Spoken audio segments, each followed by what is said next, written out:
আপনি হতাশ হবেন না, জীবন নিয়ে আর অভিযোগ থাকবে না, আপনি ভেঙে পড়বেন না, সব অভিযোগ হতাশা দূর হয়ে যাবে।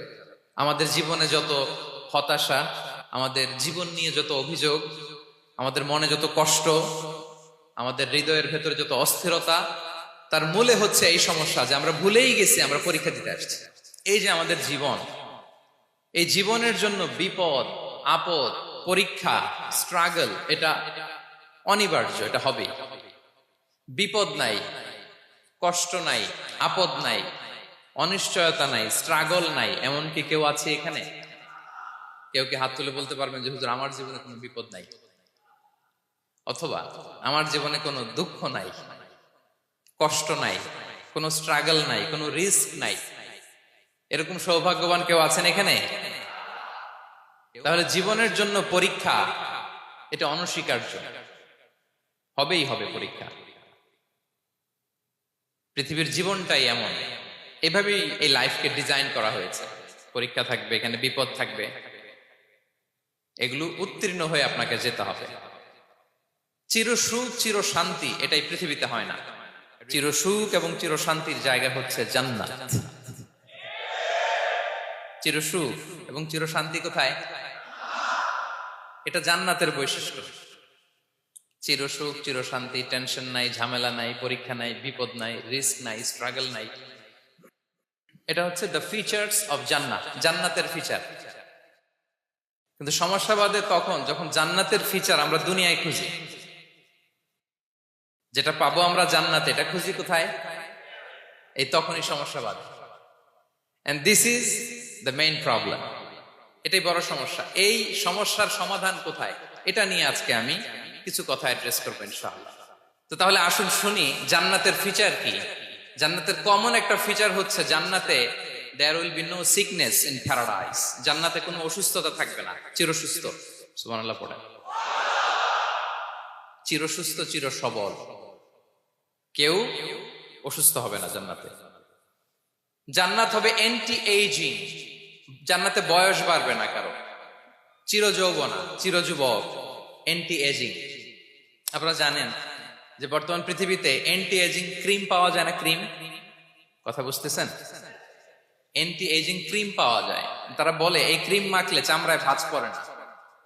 এটার দাম দাম আছে কিন্তু অনেক। অ্যান্টি এজিং ক্রিম লাগায়, শ্যাম্পু ইউজ করে, অ্যান্টি এজিং অয়েল আছে, এটা দিলে নাকি চামড়ায় ভাঁজ পড়ে না।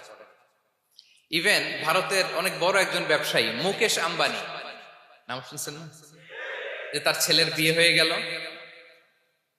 তো এই মুকেশ আম্বানির স্ত্রী নীতা আম্বানি, সে কিছুদিন আগে এক বটল গোল্ড ওয়াটার খেয়েছে, gold water, and it's cost $60,000। $60,000 দাম এক বোতল গোল্ড ওয়াটারের। কেন? ফর অ্যান্টি এজিং, যাতে বয়সের ছাপ গালে না থাকে। এখন বলেন, এভাবে কি আমাদের বয়সকে ধরে রাখা সম্ভব এই পৃথিবীতে? সম্ভব না, কারণ এই ফিচারটা দুনিয়ার ফিচার না, এটা জান্নাতের ফিচার। সুবহানাল্লাহ পড়েন। তাহলে জান্নাতে কেউ অসুস্থ হবে না, জান্নাত হবে চির যৌবন, চির যৌবনা, ওখানে আমরা যুবক থাকবো, প্রত্যেকে 33 বছরের যুবক যুবতী হয়ে জান্নাতে ঢুকবো। বিষ্ণু ইসলাম বলেন, আহলুল জান্নাতি জুরদা ওয়া মুরদা ওয়া আবনাউ সালাসিন ওয়া সালাসিন। জান্নাতে যারা যাবে শুভ্র দাড়িবিহীন, প্রত্যেকে হবে 33 বছর বয়সের। ওই যে 33 বছর বয়সে একবার ঢুকলেন, আর বয়স বাড়বে না, ওইটাই চিরকাল ওই বয়স পাবেন।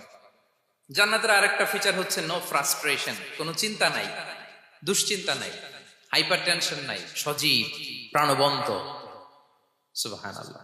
জান্নাতের আরেকটা ফিচার হচ্ছে there is no expiry date in জান্নাত। এক্সপায়ারি ডেট আছে? জান্নাতে যে ঢুকবো 7 দিনের জন্য চেক ইন, নাকি? চেক ইন কয় দিনের জন্য?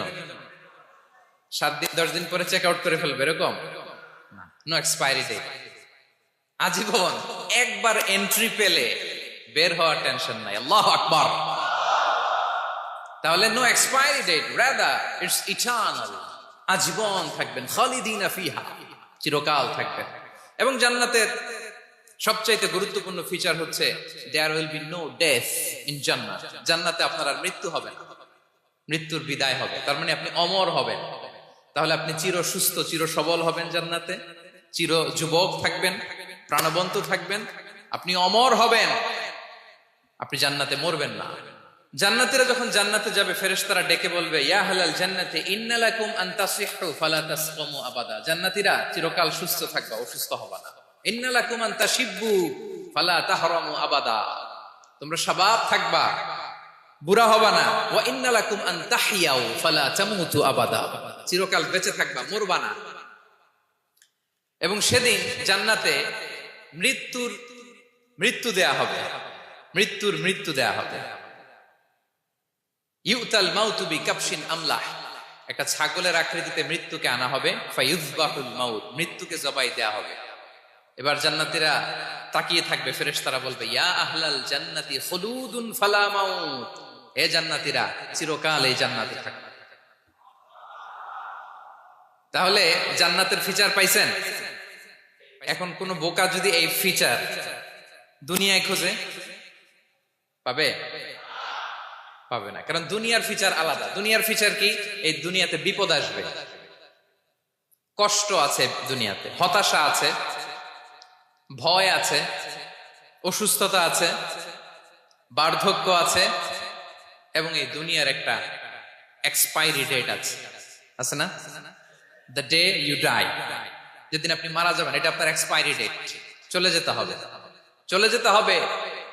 এই পৃথিবীতে মৃত্যুর অস্তিত্ব আছে, সবকিছু থমকে দিয়ে, আপনাকে চমকে দিয়ে মৃত্যু চলে আসবে, ঠিক কিনা বলেন? তাহলে এগুলো হচ্ছে দুনিয়ার ফিচার। এই দুনিয়াতে বিপদ আপদ, কষ্ট, ঝুঁকি, স্ট্রাগল, বার্ধক্য, অসুস্থতা, এগুলো নিয়ে আমাদেরকে টিকে থাকতে হয়।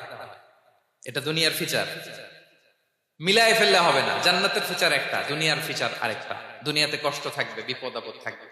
এই দুনিয়ার ফিচারটা আল্লাহ তাআলা কোরআনের একটা আয়াতে খুব চমৎকার ভাবে উল্লেখ করেছেন, সেটা দিয়েই আমি আলোচনা শুরু করেছি। আল্লাহ তাআলা ইরশাদ করছেন, ওয়ালা নাবলুওয়ান্নাকুম বিশাইইম মিনাল খাউফি ওয়াল জুই ওয়া নাকসিম মিনাল আমওয়ালি ওয়াল আনফুসি ওয়াস সামারাত ওয়া বাশশিরিস সাবিরিন। আল্লাহ তাআলা বলছেন, অবশ্যই আমি তোমাদেরকে পরীক্ষা করব, ভয় দিয়ে, ক্ষুধা দিয়ে, সম্পদের ঘাটতি দিয়ে, আতঙ্ক দিয়ে, প্রাণনাশ দিয়ে, ফল ফসলের হানি দিয়ে পরীক্ষা করবে। কিন্তু এই পরীক্ষায় যারা উত্তীর্ণ হবে, যারা সবর ইখতিয়ার করবে, ওয়াবাশশিরিস সাবিরিন, ধৈর্যশীলদের জন্যই হচ্ছে সুসংবাদ। আলহামদুলিল্লাহ পড়েন।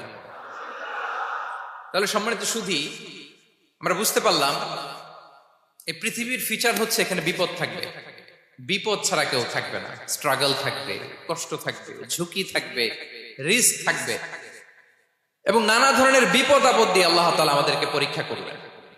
এটা মাস্ট, এটা আমাদের মাইন্ডসেটে নিয়ে নিতে হবে।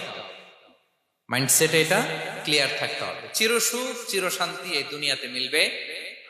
কোথায় মিলবে তাহলে? এটা তাহলে বিপদ আসবেই, আপদ আসবেই, পরীক্ষা থাকবেই আমাদের জীবনে। তবে ইন্টারেস্টিংলি মজার বিষয় হচ্ছে, পরীক্ষাটা এক একজনের এক এক রকম। পুরো পৃথিবীটা একটা পরীক্ষা ক্ষেত্র, কিন্তু কারো প্রশ্নপত্রের সাথে কারো প্রশ্নপত্রের কোনো মিল নাই। সুবহানাল্লাহ। আমার পরীক্ষা একরকম, আপনার পরীক্ষা আরেক রকম, ওই ভাইয়ের পরীক্ষা আরেক রকম, ওনারটা আরেক রকম। সবাই পরীক্ষার্থী, কিন্তু কারো প্রশ্নপত্রের সাথে কারো প্রশ্নপত্রের কোনো মিল নাই। কারোর জন্য পরীক্ষা হচ্ছে সে খুব অসুস্থ, প্রচন্ড অসুস্থতা, তার জন্য পরীক্ষা। ক্যান্সারের রোগী, দুরারোগ্য ব্যাধি, ডক্টর বলছে 4th স্টেজে চলে আসছে, কয়েক মাস বাঁচতে পারে, এটা তার জন্য পরীক্ষা। আবার কারো দেখবেন যে খুব একটা অসুস্থতা নাই, অসুস্থতার ঝামেলা নাই, কিন্তু তার দারিদ্রতা আছে, তার আর্থিক অনটন, এটা তার জন্য পরীক্ষা। আবার কারো দেখবেন অসুস্থতাও নাই, দারিদ্রতাও নাই, তার দাম্পত্য জীবনের সমস্যা আছে না নাই? অনেকের দেখবেন এগুলো কোনোটাই সমস্যা না, তার ছেলে কথা শোনে না, মাদকাসক্ত। মাদকাসক্ত, রিহ্যাবে পাঠায়, আবার আসে, আবার গাঁজা খাওয়া শুরু করে, আছে না নাই বলেন? দেখেন তার পরীক্ষাটা আবার আলাদা। অনেকের দেখবেন মেয়ে বাবার কথা শোনে না। আবার অনেকের দেখবেন যে ব্যবসায় সমস্যা, লসের পর লস, লাভ উঠাতে পারে না। তাহলে পরীক্ষা ছাড়া, বিপদ আপদ ছাড়াই দুনিয়াতে কেউ নাই, কেউ নাই প্রিয় ভাইরা। এটা আমাদের মাথায় রাখতে হবে। পরীক্ষা আপনাকে দিতেই হবে, পরীক্ষা দিয়ে দিয়েই নিজেকে প্রমাণ করতে হবে। আর এক একজনের পরীক্ষাটা এক এক রকম, কারো পরীক্ষার সাথে কারো পরীক্ষার কোনো মিল থাকবে না। তো মাঝে মাঝে আমরা এটা ভুলে যাই। আল্লাহ তাআলা কালামে পাকে রিমাইন্ডার দিয়ে আমাদেরকে স্মরণ করিয়ে দিতে চান যে এই পৃথিবীতে আসলে তোমরা এসেছো পরীক্ষা দিতে। এটাই জীবনের বড় বাস্তবতা। আমাদের জীবনে যত হতাশা, আমাদের জীবন নিয়ে যত অভিযোগ, আমাদের মনে যত কষ্ট, আমাদের হৃদয়ের ভেতরে যত অস্থিরতা, তার মূলে হচ্ছে এই সমস্যা যে আমরা ভুলেই গেছি আমরা পরীক্ষা দিতে আসছি। এটা যদি ভুলে না যান, এটা যদি আপনার মাইন্ডসেটে থাকে যে পুরো জীবনটা একটা পরীক্ষা, তাহলে দেখবেন কোনো কিছু আপনাকে কাবু করতে পারবে না। আপনি হতাশ হবেন না, জীবন নিয়ে আর অভিযোগ থাকবেন, আপনি ভেঙে পড়বেন না, সব অভিযোগ হতাশা দূর হয়ে যাবে। তার মানে বুঝতে পারলাম পরীক্ষা আপনাকে দিতেই হবে। পরীক্ষা দেয়া ছাড়া এই পৃথিবী থেকে চলে যাওয়ার কোনো চান্স বা সুযোগ আমাদের কারো নেই। সূরাতুল আনকাবুতে আল্লাহ তাআলা এই কথাটা আরো চমৎকার ভাবে বলেছেন। আল্লাহ তাআলা ইরশাদ করছেন, আহাসিবান নাসু আইয়ুতরাকু আইয়াকুলু আমান্না ওয়া হুম লা ইফতানুন ওয়ালাকাদ ফাতান্নাল্লাযীনা মিন ক্বাবলিহিম ফালা ইয়া'লামান্নাল্লাহু আল্লাযীনা সাদাকু ওয়ালা ইয়া'লামান্নাল কাযিবিন। আল্লাহ বলেন, মানুষকে ভেবেছে সে শুধু বলবে আমি ঈমানদার আর তাকে আমি জান্নাতে ঢুকাই দিব? না, কখনো না, কোশ্চিন কালেও না। বরং পূর্ববর্তী কালে যারা পৃথিবীতে এসেছিল তাদেরকে আমি পরীক্ষায় নিয়েছি, পরীক্ষা করেছি, এবং তাকেও ঈমানের প্রশ্নে সে সত্যবাদী না মিথ্যাবাদী পরীক্ষা দিয়ে দিয়ে নিজেকে প্রমাণ করতে হবে। ঠিক কিনা বলেন? পরীক্ষা দিয়ে আপনাকে প্রমাণ করতে হবে। এবং এই পরীক্ষার ব্যাপারটা, এটা যে শুধু আমরা সাধারণ মানুষ আমাদের জীবনে দুঃখ বিপদ পরীক্ষা এমনটা না। এই পৃথিবীর সবচাইতে শ্রেষ্ঠ মানুষ যারা ছিলেন তাদেরকে আল্লাহ পরীক্ষা নিয়েছেন। বলেন তো এই পৃথিবীতে সবচাইতে শ্রেষ্ঠতম মানুষ কারা? সবচাইতে শ্রেষ্ঠ ভালো মানুষ কারা ছিল পৃথিবীতে? বলেন তো নবীরা। আওয়াজ করে বলেন তো কারা? তো বলেন তো নবীদের জীবনে পরীক্ষা ছিল কি ছিল না? হ্যাঁ ছিল। বেশি না কম? বিষ্ণু ইসলামকে জিজ্ঞাসা করা হলো, আইয়ুন নাসি আশাদ্দু বালাআন ইয়া রাসূলুল্লাহ, হে আল্লাহর রাসূল এই পৃথিবীতে কাদের জীবনে পরীক্ষা বেশি? বিষ্ণু ইসলাম বললেন, আল আম্বিয়া, নবীদের জীবন। আল আম্বিয়া সুম্মাল আমসাল ফাল আমসাল, সবচাইতে জীবনে পরীক্ষার সম্মুখীন সবচাইতে বেশি হয়েছেন নবীরা। তারপরে নবীদের পরবর্তী অবস্থান যাদের, সিদ্দিকিন যারা, সোহাদা যারা, সালিহিন যারা, আল্লাহওয়ালা যারা, তাদের জীবনে পরীক্ষা বেশি। ইউবতালার রাজুলু আলা হাসাবি দীনি, ব্যক্তির দিনদারি যত বেশি তার জীবনে আল্লাহর পরীক্ষাও তত বেশি। আপনি আল্লাহওয়ালা হবেন, আপনার জীবনে পরীক্ষাও অনেক বেশি। এজন্য ইমানদার হওয়া যেমনি মর্যাদার, ইমানদারের জীবনে পরীক্ষাও হবে অনেক বেশি। এবং পরীক্ষা যত বড়, খেয়াল রাখতে হবে, মন খারাপ করার কোনো সুযোগ নেই। পরীক্ষা যার জীবনে যত বড়, সেটাতে সফল হতে পারলে ওটার প্রতিদানও বড়। পরীক্ষা যত বড়, এটাতে সাকসেস হইতে পারলে এটার রিওয়ার্ডও তত বড়। বিষ্ণু ইসলাম বলেন, ইযামুল জাযাই মাআ ইযামিল বালা, বালা যত বড় জাযাও তত বড়, প্রতিদানও তত বড়। আপনারা নবীদের জীবনে যদি খেয়াল করেন, দেখবেন যেই নবীর জীবনে পরীক্ষা যত বেশি, সেই নবীর জীবনে সফলতাও তত বেশি। সাইয়েদনা ইব্রাহিম আলাইহিস সালামের কথাটা একটু খেয়াল করেন তো, বলেন তো ওনার জীবনে পরীক্ষা কেমন ছিল, বেশি না কম? ওনার জীবনের পরীক্ষা থেকেই তো আমরা এই শব্দটা ব্যবহার করি, আমরা বলি অগ্নি পরীক্ষা। কি বলি? মানে আগুনে নিক্ষেপ করা হয়েছে সাইয়েদনা ইব্রাহিম আলাইহিস সালামকে, তাও স্বাভাবিকভাবে না, উলঙ্গ করে, নেকেট করে ওনাকে অপমানিত করবার জন্য ওনার গায়ের জামা কাপড় খুলে উলঙ্গ অবস্থায় আল্লাহর খলিল সাইয়েদনা ইব্রাহিম আলাইহিস সালামকে অগ্নিকুণ্ডে নিক্ষেপ করা হয়েছিল। এরকম এক্সপেরিয়েন্স এই অডিটোরিয়ামের ভেতরে আমাদের কখনো হয়েছে? তাইলে সাধারণ মানুষের জীবনের পরীক্ষা আর নবীদের জীবনের পরীক্ষার মধ্যে পার্থক্য আছে না নাই? ওই পরীক্ষায় উনি পাশ করে ফেললেন। ৮৬ বছর পর্যন্ত আল্লাহর কাছে দোয়া করলেন, আল্লাহ আমাকে একটা নেককার সন্তান দাও। আল্লাহ সন্তান দেয় না। ৮৬ বছর পরে আল্লাহ তাআলা সাইয়েদনা ইব্রাহিম আলাইহিস সালাম এবং হাজারের ঘরকে উজালা করে সন্তান দিলেন। সাইয়েদনা ইসমাঈল আলাইহিস সালাম পৃথিবীতে আসলেন কত বছর বয়সে? 86 বছর বয়সের এখানে কেউ আছেন? হ্যাঁ, আছি আমরা? কেউ নাই। 86 বছর বয়সে প্রথম সন্তান পেয়েছে। তাদের ঘরকে উজালা করে আল্লাহর নবী সাইয়েদনা ইসমাঈল আলাইহিস সালাম আসলেন। এবার আল্লাহ বললেন, যাও স্ত্রীকে আর এই কলিজার টুকরা সন্তানকে, থাকো তো প্যালেস্টাইনে, প্যালেস্টাইন থেকে ১,৫০০ কিলোমিটার দূর দ্য ব্যারেন ল্যান্ড, ওই মক্কার ধুধুমরু প্রান্তরে রেখে আস, যেখানে কেউ নাই, মানুষ নাই, গাছ নাই, পাখি নাই, পানি নাই, যাও রেখে আস। আচ্ছা বলেন তো, ৮৬ বছর পরে যে লোকটা সন্তান পেল, বুঝে শুনে উত্তর দিয়েন, ৮৬ বছর পরে যে লোকটাকে আল্লাহ তাআলা সন্তান দিল, তার হৃদয়ে ওই সন্তানের জন্য মায়া বেশি না কম? এমনি তো আমাদের প্রথম সন্তান, আমাদের প্রথম সন্তানের হিস্ট্রিটা একটু খেয়াল করেন তো। প্রথম আমাদের যে মেয়ে হয়েছিল বা যাদের ছেলে হয়েছিল, তার প্রতি আদর, সোহাগ, দরদ, ভালোবাসা, আল্লাহ কত ছিল। আর ৮৬ বছর বয়স আল্লাহ তাআলা ওনাকে সন্তান দিলেন, দিয়ে বললেন, যাও হাজারকে আর ইসমাঈলকে মক্কার ধুধুমরু প্রান্তরে রেখে আস। আল্লাহ তাআলা বলতে দেরি, চলে যেতে দেরি নাই, মুহূর্তে উনি রওনা হয়ে গেল। সুবহানাল্লাহ পড়বেন না? রেখে আসলেন মক্কার ধুধুমরু প্রান্তরে। এবার আল্লাহ বললেন, যাও রিটার্ন ব্যাক টু প্যালেস্টাইন, প্যালেস্টাইনে চলে যাও। চলে গেলেন, হৃদয়টা ভেঙে খান খান। অনেক বছর পরে আল্লাহ তাআলা আবার অনুমতি দিলেন, যাও এবার ছেলেকে দেখে আসতে পারো, যাও প্যালেস্টাইন থেকে আবার মক্কা যাও। সাইয়েদনা ইব্রাহিম আলাইহিস সালাম প্যালেস্টাইন থেকে আবার ১,৫০০ কিলোমিটার পথ পাড়ি দিয়ে, এখনকার মতো ফ্লাইটে যায় না, গাড়িতেও না, উটে করে। কিসে করে? উনি যে কতবার মক্কা থেকে ফিলিস্তিন এসেছেন আর গিয়েছেন, ইয়ত্তা নাই, হিসাব নাই। গেলেন, এবার ছেলেটা হাঁটতে পারে, দৌড়াতে পারে, একটু একটু কথা বলতে পারে, আব্বু আব্বু ডাকতে পারে। কেমন মায়া লাগে বলেন তো? মায়া ভালোবাসায় যখন টইটম্বুর, ঠিক ওই মুহূর্তে আল্লাহ বললেন, ছেলেকে জবাই করো, জবাই করো ছেলেকে। আল্লাহ তাআলা বলতে দেরি করেছেন, আল্লাহর আদেশ পালনে ১ সেকেন্ডও তিনি দেরি করেন নাই। ছুরি চালালেন, জান্নাত থেকে দুম্বা নিয়ে আসা হল। এভাবে আল্লাহর নবী ইব্রাহিম আলাইহিস সালাম ওনার জীবনের প্রতিটি ক্ষেত্রে যেখানে আল্লাহ তাআলা ওনাকে পরীক্ষা নিয়েছেন, উত্তীর্ণ হয়েছেন। এবং দেখেন ওনাকে আল্লাহ তাআলা কি উপহার দিলেন, আল্লাহ তাআলা ওনাকে খলিলুল্লাহ উপাধি দিলেন, আল্লাহর বন্ধু। সুবহানাল্লাহ বলেন। আল্লাহ তাআলা বলছেন, ওয়া ইযিবতালা ইব্রাহিম রাব্বুহু বিকালিমাতিন ফাআতাম্মাহুন ক্বালা ইন্নী জাঈলুকা লিন-নাসি ইমামা।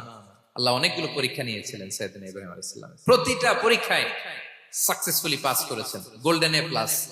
আল্লাহ বলেন, ইন্নী জাঈলুকা লিন-নাসি ইমামা, I'm gonna make you the leader for the entire human being. I'm gonna appoint you as a leader for the entire universe.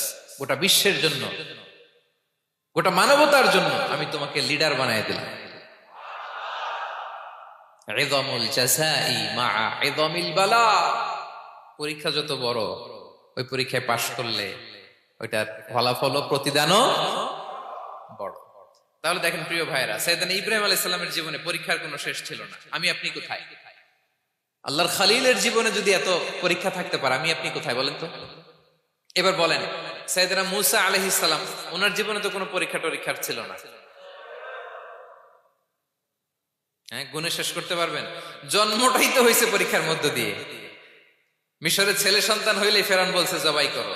ওনার মা এরকম সিন্ধুকে করে ভাসায় দিলেন নীল নদীতে। আল্লাহু আকবার! কি একটা রোমাঞ্চকর পরিস্থিতির মধ্য দিয়ে আল্লাহ তাআলা ওনাকে বাঁচালেন। সুবহানাল্লাহ। জন্মই হয়েছে পরীক্ষার মধ্যে। বড় হইলেন, ফেরাউনের ভয়ে দেশ ত্যাগ করলেন, মিশর থেকে মাদিয়ান। আবার আল্লাহর আদেশে যখন ফিরে আসলেন, আবার ফেরাউনের সাথে তর্ক বিতর্ক, যুদ্ধ। একটা রাত আল্লাহ নবী মুসা আলাইহিস সালাম শান্তি মতো মিশরে ঘুমাতে পারে নাই। একটা রাত। শেষ পর্যন্ত এই ফেরাউন মুসা আলাইহিস সালামকে ধাওয়া করেছে। ফেরাউনের ধ্বংসের আগ পর্যন্ত সে মুসা আলাইহিস সালামকে ধাওয়া করেছে।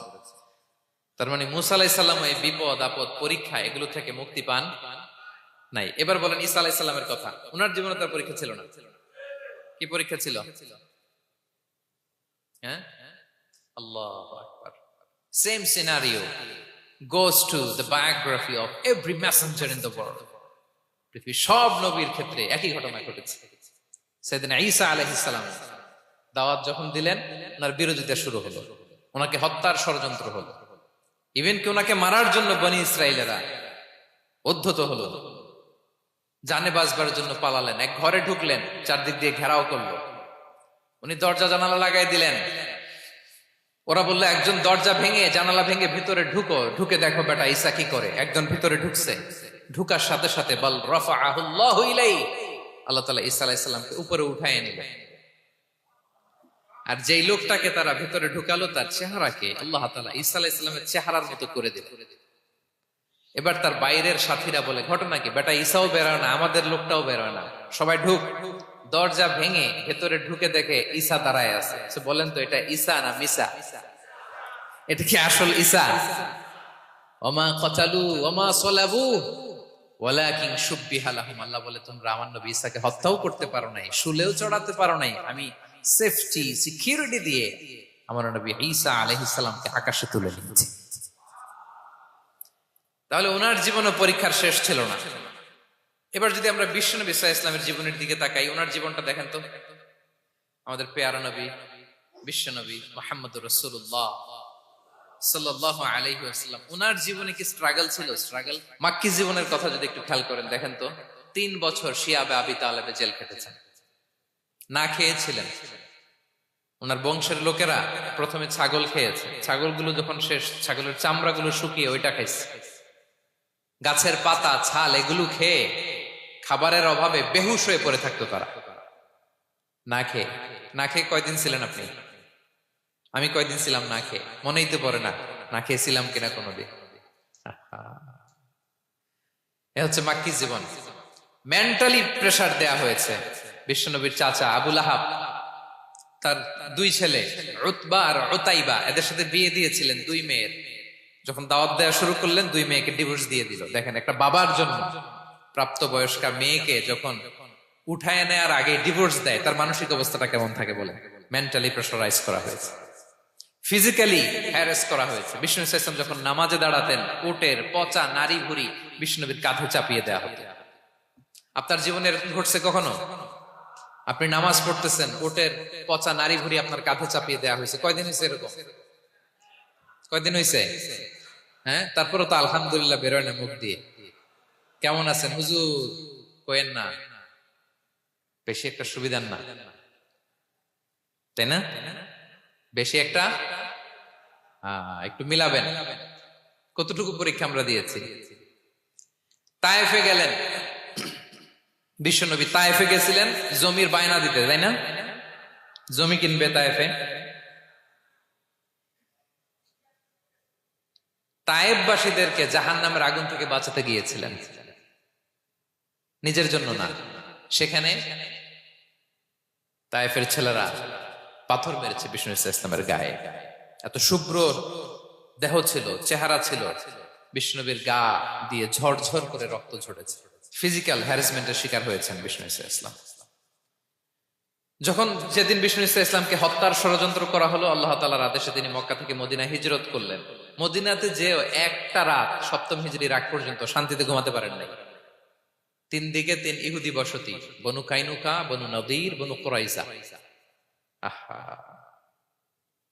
খাওয়ার মধ্যে বিষ মিশিয়ে দেয়া হয়েছিল বিষ্ণু ইসলামের। বাজুর, খাসির বাজুর রান পছন্দ করতেন।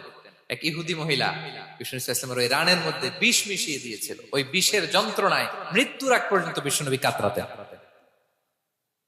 এবং উনি ইন্তেকালের সময় ওই বিষের ব্যথা যন্ত্রণাতে ইন্তেকাল করেছেন। বিষ্ণুনবীর ইন্তেকালটা শাহাদাতের ইন্তেকাল ছিল। বিষ্ণু ইসলাম বলেছেন, ওই যে খায়বার এলাকার ওই মহিলা যে আমার খাবারে বিষ মিশিয়েছিল, সেই বিষের যন্ত্রণা, বেদনা, কষ্ট আমি অনুভব করছি। খেয়ে না খেয়ে দিন প্রচারের কাজে নিজেকে দিয়েছ বিলিয়ে, তায়েফের কাফিরেরা চিনল না সে আলো, দুষ্ট ছেলেদের পিছু দিল লেলিয়ে, পাথরের আঘাতে ক্ষত বিক্ষত হয়ে সারা শরীর থেকে রক্ত ঝরে, হে রাসূল তোমাকে ভুলি আমি কেমন করে, হে রাসূল তোমাকে ভুলি আমি কেমন করে।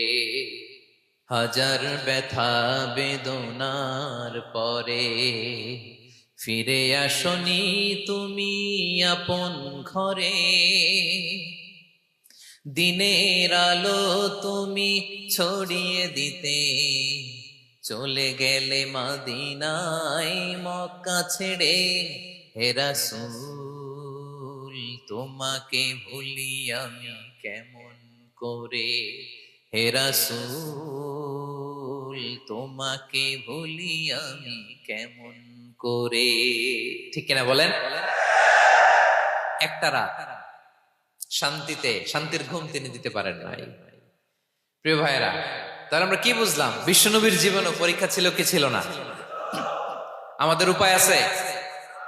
আমরা বাঁচতে পারবো এই বিপদ আপদ পরীক্ষা ঝঞ্ঝাল থেকে? বাঁচতে চাইলেও বাঁচতে পারবো? পারবো না। ইমাম মালিক আলাইহি রাহমা নাম শুনেছেন?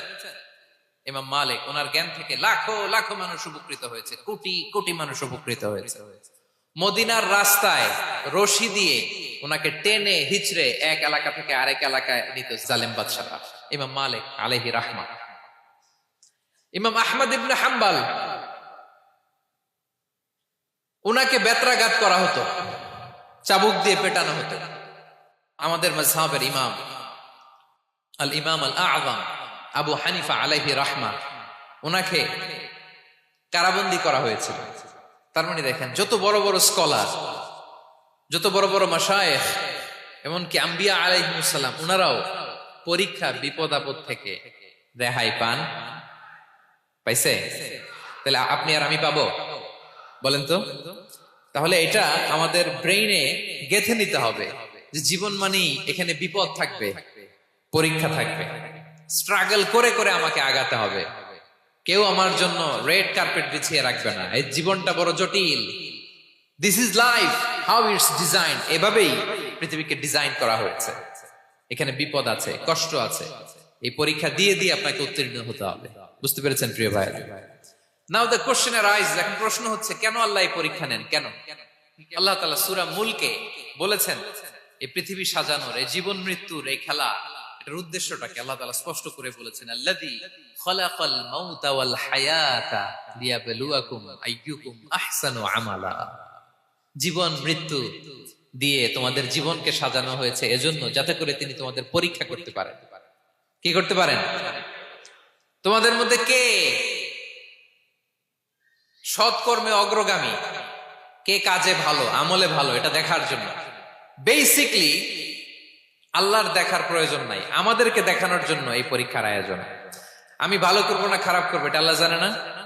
তো ওনার পরীক্ষা করা লাগে কেন? কথা বলেন। আমি জান্নাতি না জাহান্নামী এটা আল্লাহ জানেন না? বেসিকলি আমাদেরকে জানানোর জন্য এই পরীক্ষার আয়োজন। কাদেরকে জানানোর জন্য? মানে তুমি জেনে যাও তুমি জান্নাতি না জাহান্নামী। আমি ভালো করেই জানি। একটা ছোট্ট উদাহরণ দিলে বুঝতে পারবেন প্রিয় ভাইয়েরা। ধরেন আল্লাহ তাআলা দুইজনকে সৃষ্টি করলেন। উদাহরণস্বরূপ একজনের নাম আব্দুল্লাহ, আরেকজনের নাম আব্দুর রহমান। সৃষ্টির পরে আব্দুল্লাহকে বললেন, আব্দুল্লাহ, আমি জানি তুমি পৃথিবীতে 50 বছর হায়াত পাইতা, খুব ভালো কাজ করতে, তুমি দুনিয়াতে অনেক ভালো কাজ করতে, এটা আমি আগেই জানি। আমার অসীম জ্ঞান বলে আমি আগে থেকেই জানি। তো যাও, তোমার এই মাত্র সৃষ্টি করলাম, যাও তুমি জান্নাতে ঢুকে যাও, কারণ আমি জানি তুমি জান্নাতি হবে। আচ্ছা, আর আব্দুর রহমান, তুমি পৃথিবীতে খুব খারাপ কাজ করতে, এটা আমি জানতাম। তোমারে পাঠাইলে খারাপ কাজ করবা, তুমি সীমা লঙ্ঘন করবা, অন্যায় করবা, অপরাধ করবা, তুমি জাহান্নামী হবা। যাও, যেহেতু আমি জানি পরীক্ষার আর দরকার নেই, তোমারে জাহান্নাম দিয়ে দিলাম, যাও ঢুকে যাও। আব্দুল্লাহ ঠিকই জান্নাতে ঢুকে যাবে, আব্দুর রহমান কি ঢুকবে? ঢুকবে। সে বলবে, আল্লাহ এই মাত্র আমারে বানাইলেন, এই মাত্র আপনি আমাকে সৃষ্টি করলেন, সৃষ্টি করেই বলতেছেন তুমি জাহান্নামে যাও, আর বলতেছেন আমি জানি দুনিয়াতে পাঠালে তুমি খারাপ কাজ করবা, তুমি জাহান্নামী হবা, পাঠানোর আর কি দরকার, আগে থেকে জাহান্নামে যাও। আল্লাহ আপনি জানলে জানতে পারেন, আমি তো জানি না। ঠিক কিনা বলেন?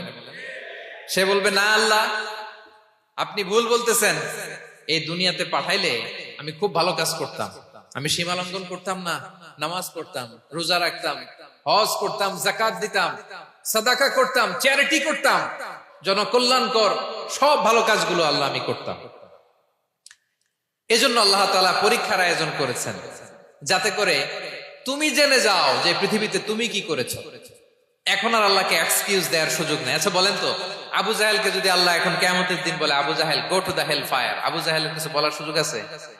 কারণ ও দুনিয়াতে কি করে আসছে এটাও জানে না। ফেরাউনকে ডেকে যদি আল্লাহ বলে, ফেরাউন তুমি জাহান্নামে যাও, গো টু দা হেল ফায়ার, ওর কি কোনো এক্সকিউজ দেওয়ার সুযোগ আছে?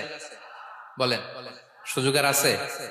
কারণ তুমি দুনিয়াতে কি করেছো তোমার চেয়ে ভালো কেউ আর জানে। তা পৃথিবীতে এই পরীক্ষার এই আয়োজনের সবচাইতে বড় উদ্দেশ্য হচ্ছে যাতে করে আমরা দেখে যাই যে আমরা কি কাজ করছি। কেউ যখন পরীক্ষা দেয় প্রিয় ভাইরা, ওই পরীক্ষায় কত পাবে তার একটা হিসাব আছে না? বলেন, আপনি গণিত পরীক্ষা দিয়ে আসছেন, যে 100-তে 100 পাবে সে বলতে পারে আমার সব অঙ্ক হয়েছে, ঠিক কিনা বলেন? আর যে লাড্ডু গুড্ডু বুঝছেন তো, কিছুই পারে নাই, ঘোড়ার ডিম, তারও একটা হিসাব আছে যে সে কিছুই লিখে আসতে পারে নাই। তাই পৃথিবীতে এই পরীক্ষার আয়োজনের প্রধানতম কারণ হচ্ছে যাতে করে আমরা বুঝে যেতে পারি যে আমরা কোথায় যাব, জান্নাতে না জাহান্নামে। প্রিয় সুধী, এ পর্যায়ে আমরা জানবো এই যে পরীক্ষা আল্লাহ তাআলা নিচ্ছেন আমাদেরকে, এই পরীক্ষায় সফল হওয়ার মূল মন্ত্র কি। কোরআনে বিভিন্ন আয়াতে এই পরীক্ষার কথা বলা হয়েছে এবং এই পরীক্ষার সফলতার মূল মন্ত্রও কোরআনে ঘোষিত হয়েছে। আলহামদুলিল্লাহ বলেন।